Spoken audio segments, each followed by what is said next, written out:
Hello and welcome to the Matt Bird Show. I'm so pleased you have chosen to watch this programme.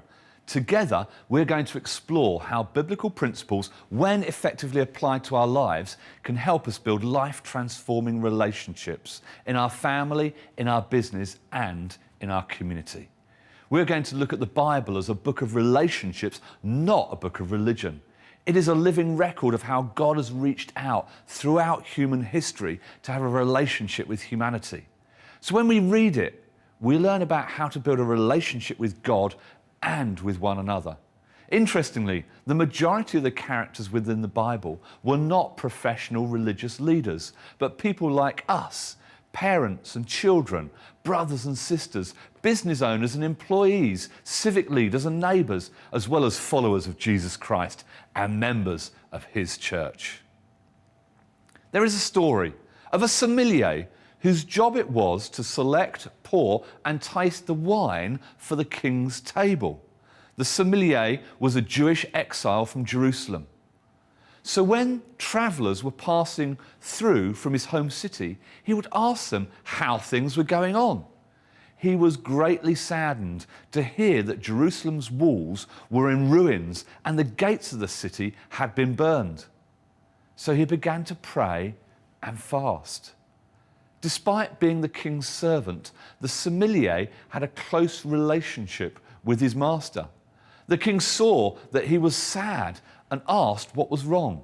The sommelier explained his sadness over his home city of Jerusalem.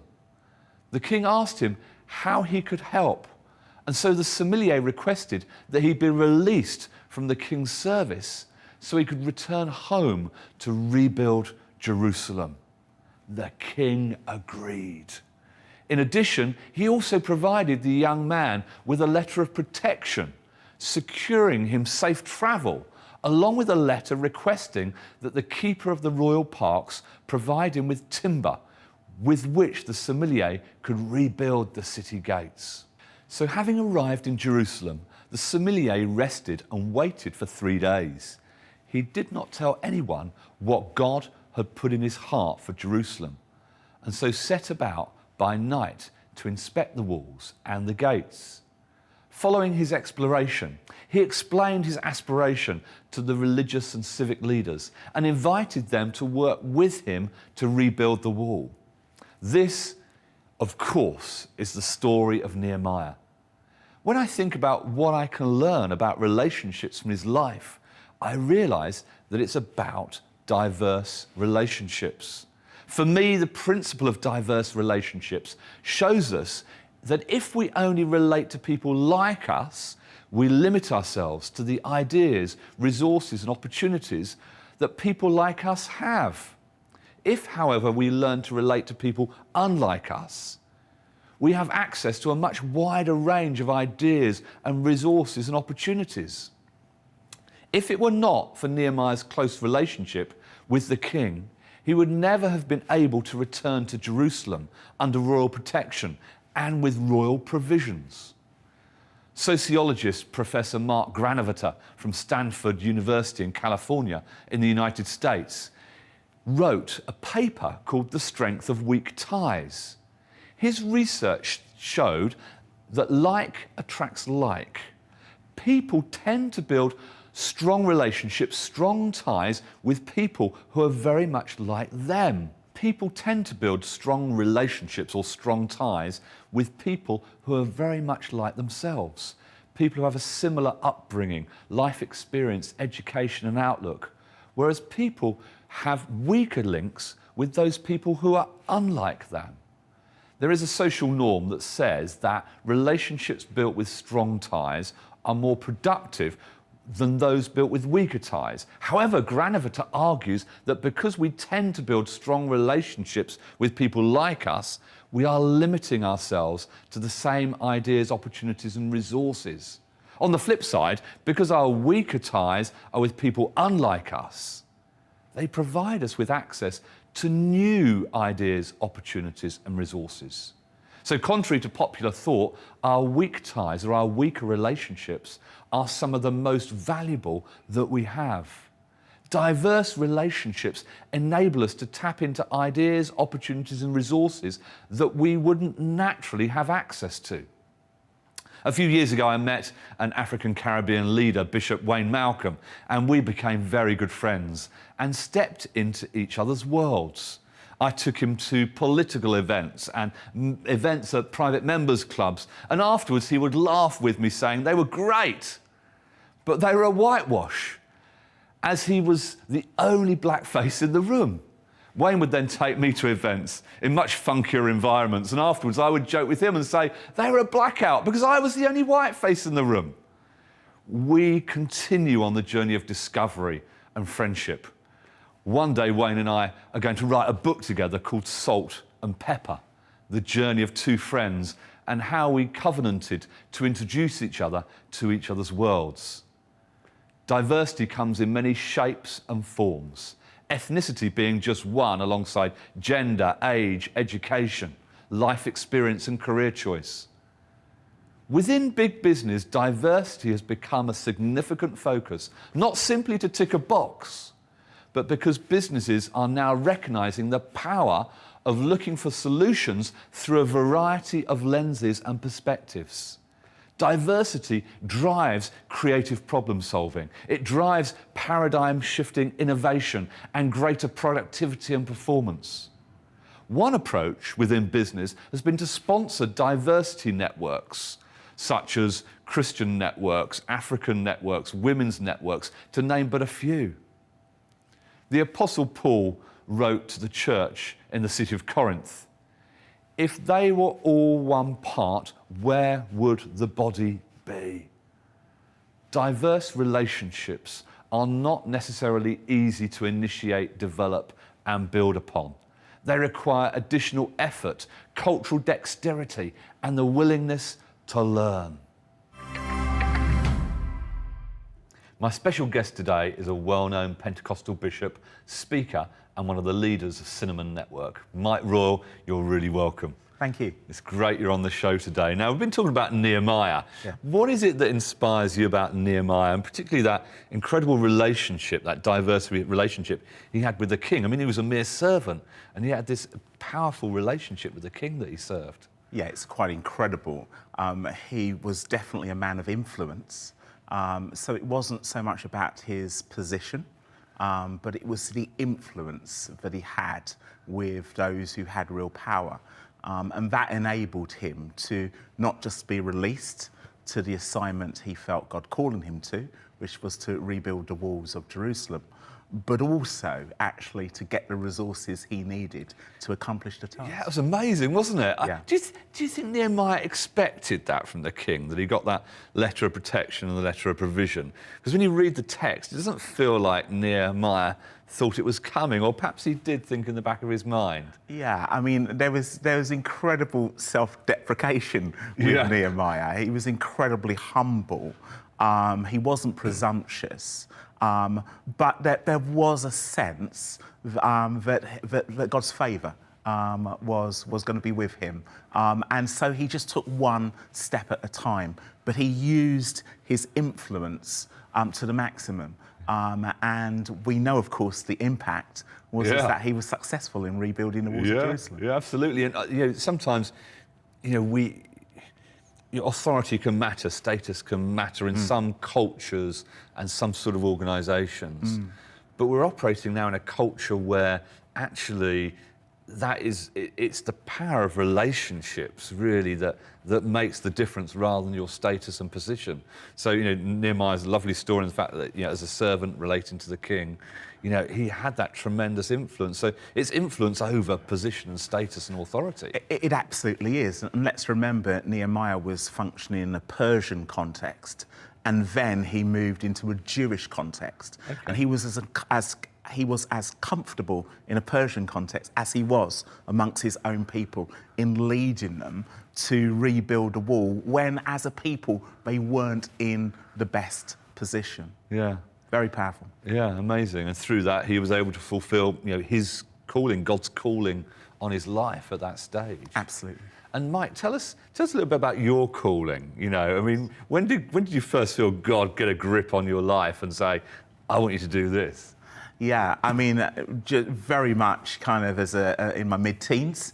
I really felt the call of God. I was brought up in a Jamaican family with a Jamaican heritage, but sort of roundabout sort of mid-teens, I found God for myself. Yeah. And it was a powerful moment.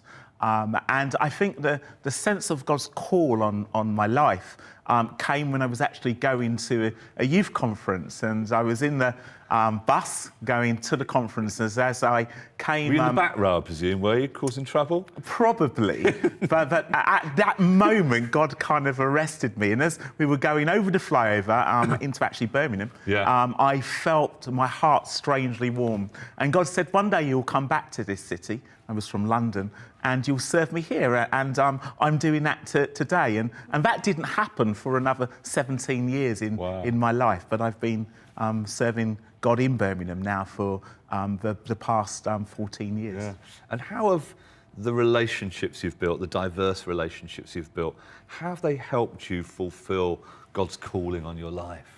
Absolutely essential. I grew up in the suburbs of London, in Purley, and I'm sort of growing up there. I was one of the few kind of black people in my class, at school, and actually what that taught me, what that enabled me to do, was to be completely comfortable with cultures that weren't perhaps my own, as I was with my own culture.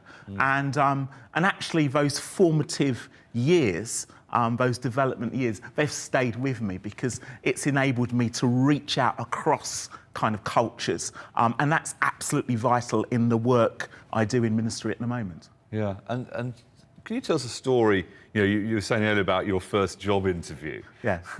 Tell us about that. Yeah, I graduated as an urban planner, and as a graduate, you begin to go for job opportunities. And I went to one interview. I won't say where it was, but it was one of the councils in London. And I walked into the interview. And actually, I don't think the guy who was interviewing me was expecting a black face. And as I walked into the interview and actually looked around in the office, I realised there and then that actually this wasn't going to happen. I could just tell that I wasn't what he was looking for.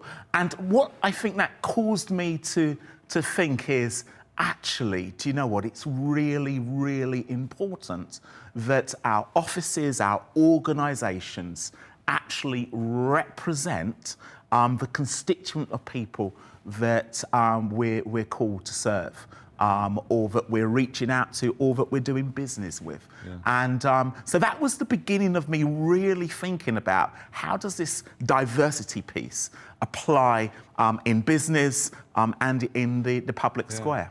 And so basically you're saying that because you weren't what he was expecting, there was kind of a sense that there was no way that the job offer was going to come your way. How does that make you feel?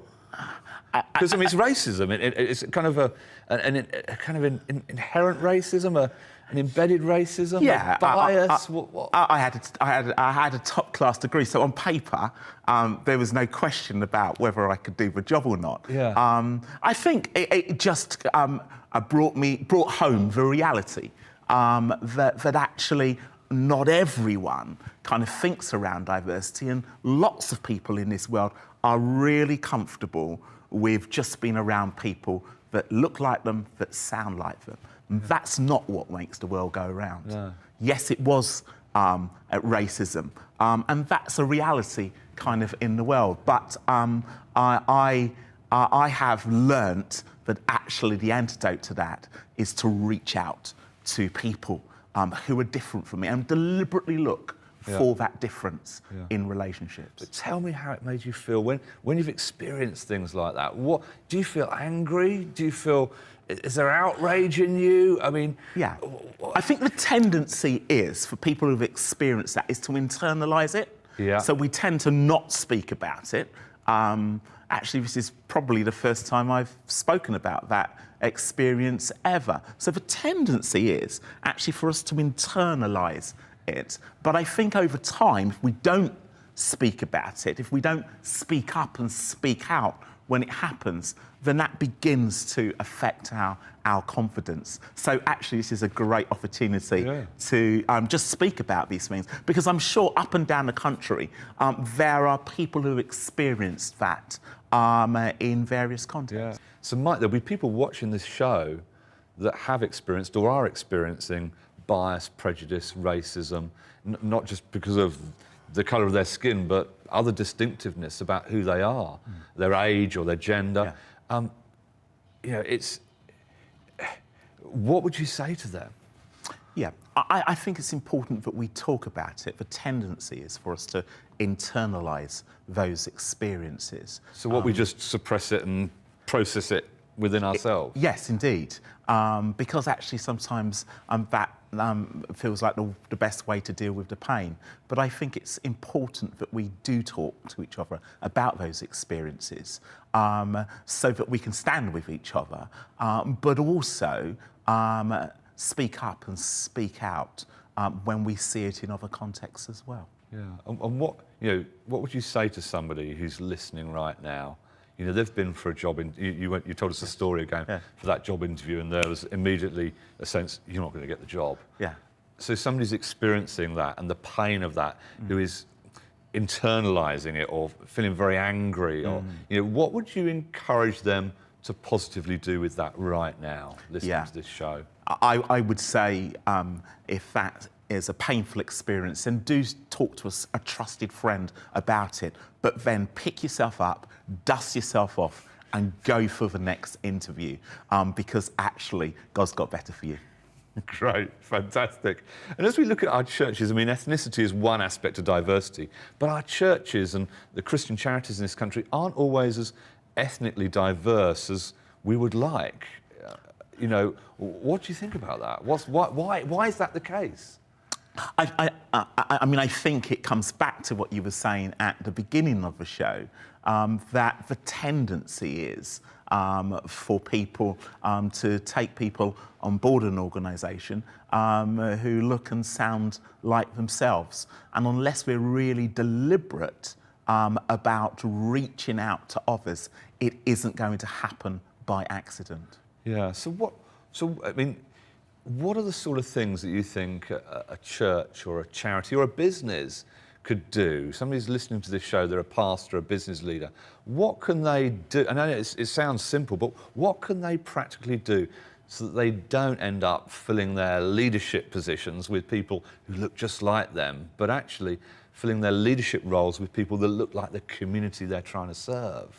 Yeah. What do they do? I think we do have to analyse the community that we're serving and ask ourselves the honest question, does my staff team or does my volunteer team reflect that community?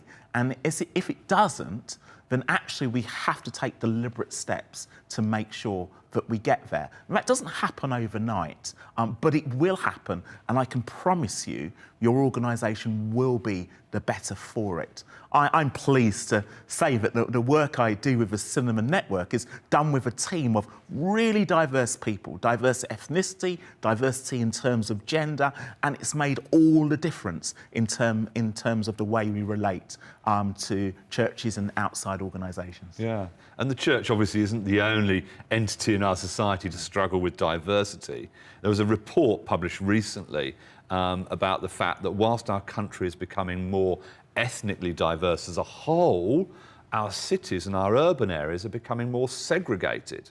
Yes. And the comment was that about white flight and white people moving out of communities that less and less and less like they look. I mean, our society's got still got a massive problem around prejudice and bias. Yeah, there is a danger that we end up being in diverse community but live in parallel lines. I think actually that the younger, emerging generation are much more comfortable generally with diversity than perhaps the older generations. And so you do have lots of young people who are living in city centres, who are renting apartments, where they can afford it, buying apartments, and actually beginning to bring that diverse mix that makes our cities, our major cities, such vibrant places. And so I think that will change over time. But there are all kinds of social economic dynamics kind of involved with the reasons why people move further out to the suburbs. And in fact, actually, one of the effects of that is that you end up with an older population who are living further out of the city, who are having to travel longer into the city centre if that's where they work, and actually at a time of life where actually they could do with travelling less. So these are things that we've got to grapple with, I think, as a society. Yeah. And you recently said to me over dinner, and it's stuck in my mind, that illustrates this challenge within institutions such as the police we were talking about. Yes. And I think the police do a great job. And your comment to me was, if a white person's stopped by a policeman, they immediately think, what have I done wrong? Whereas if a black person is stopped by a policeman, the immediate thought is, what are they going to do to me? Was that us over dinner? Yeah. I mean, that's a powerful, powerful thing to say. Yes. And many of, particularly our young people, have felt very vulnerable, particularly with the police force. I think that great strides have been made, and I laud and applaud that. But there's so much more to do in terms of building confidence in the community, particularly with our young people. And their relationship to the police. And of course, this comes back then to recruitment, because ultimately, to transform our police forces, we need to see people from the black community, people from the South Asian community, people from other diverse communities actually feeling that is an institution I want to work with. Some are feeling that, but I think some are still unsure. And so there's lots to do. And I think the police are working hard at that. And I think the community is working hard at that. And I'm hoping that actually that journey will improve in the future. So, Mike, we've talked a lot about the dysfunctionality that's created when there aren't diverse relationships. As we come into land on this conversation, there's also tremendous benefits of building diverse relationships. We look at Nehemiah and we see it, servant and king, building a relationship, people of two completely different cultures and statuses, and the power of what happened as a result. Can you tell us a story or two, or an anecdote or two, about when relationships have unlocked your future or unlocked somebody else's future that you've been able to help? Yeah, lots of the roles that I perform in ministry are around building church partnerships, and one of the things I do is help an organisation called TLG to open alternative provision schools for young people.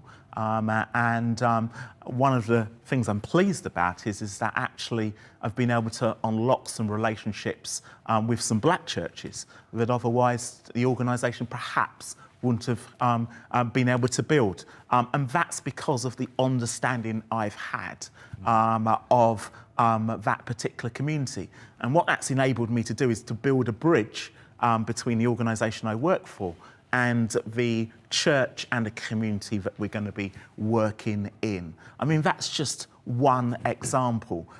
But the importance for us and what we learn from Nehemiah is this ability to form a bridge between the Persian community that was, to be honest, in power and quite oppressive, but also the Jewish community in Jerusalem, who were quite downtrodden. And God used that influence to transform a nation. So we're bridge builders. We are, absolutely. So people listening to the show who are thinking, I love this. I want to be a bridge builder between different people. What one thing would you suggest to them to do as a first action? They're going to turn the TV off in a minute and they're going to do something. What would you suggest they do if they want to become more of a bridge builder? Well, the first thing I suggest they do is actually occasionally turn off the TV, because so much about the news at the moment is about building walls. And actually, what we really need to do is to break down walls and build bridges. My encouragement would be to reach out to a relationship that perhaps you would not say was a strong one, with someone who's very different, from a very different background from yourself. Reach out to that person and see where that relationship takes you, and see what opportunities open up as you deliberately develop that relationship. I guarantee you that suddenly a whole new world will open up, and actually your understanding of other people's cultures, of the way other people think, it will increase, and ultimately you will become a better business person or a better leader as a result. Mike Raw, you've been a fantastic guest today. Thank you for your insight and your passion and the way you've helped us understand these key issues. I'm really grateful you've joined us on the Matt Bird Show. Thank you. Thank you. As we wrap up the show today, I want to leave you with a couple of takeaway questions to help you apply the principle of diverse relationships. Firstly, what can you do to build more diverse relationships? Secondly, who has reached out to connect with you in spite of your differences, who you may have not responded to as positively as you would now like to? It would be great to hear some of your life-transforming stories, and specifically how you have experienced diverse relationships. Please take a moment right now to post a short testimonial or comment on Facebook, Twitter or Instagram, so that how God has worked in your life can encourage others also. As you go about your day to day, remember the story of Nehemiah and the principle of diverse relationships, which explains that if we only relate to people like us, we limit ourselves to the ideas, resources and opportunities that people like us have. If we relate to people unlike us, we have access to a much wider, richer range of ideas, resources and opportunities. Thank you so much for joining me on the Matt Bird Show today. I very much hope to see you next week to explore how biblical principles can help you build life-transforming relationships in your family, in your business and in your community. Goodbye for now.